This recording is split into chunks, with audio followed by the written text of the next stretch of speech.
दरम्यान भाजप आमदारांनी सुधाकर बडगुजर यांनी केलेल्या आरोपांवर ठाकरे गटाचे आमदार अजय चौधरी काय म्हणाले पाहूयात। 93च्या दंगलीमध्ये ज्या बाळासाहेब ठाकरेंच्या कट्टर शिवसैनिकांनी मुंबई सांभाळली असा वारंवार उल्लेख केला जातो। आज त्याच बाळासाहेबांचे शिवसैनिक एका दाऊदच्या हस्तकासोबत डान्स करतानाचा फोटो आणि व्हिडिओ व्हायरल झाल्याची चर्चा आज विधिमंडळात होती। यावर भाष्य करण्यासाठी आपल्या सोबत आहेत ठाकरेंचे आमदार अजयजी चौधरी। चौधरी साहेब, एकीकडे आपण दाखला देतो की 93ची जेव्हा दंगल झाली, बॉम्बस्फोट झाले होते, त्यावेळेला मुंबईला हा बाळासाहेब ठाकरेंनी संपूर्णपणे आधार दिला होता, वाचवली होती।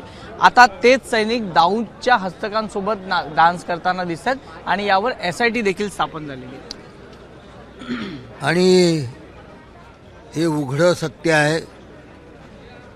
दंगल असो, बॉम्बस्फोट असो, या सगळ्यांमध्ये जर मुंबईला जर कोणी सुरक्षित केलं असेल तर बाळासाहेबांच्या शिवसैनिकांनीच केलं।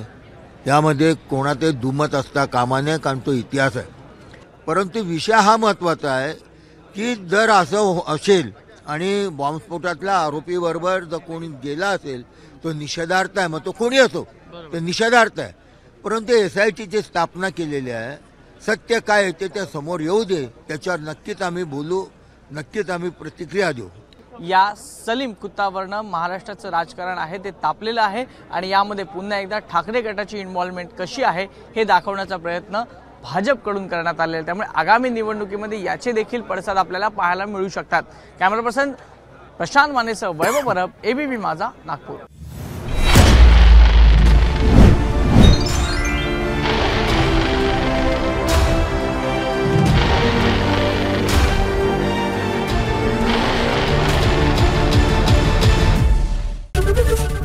ABP माझा, उघडा डोळे बघा नीट।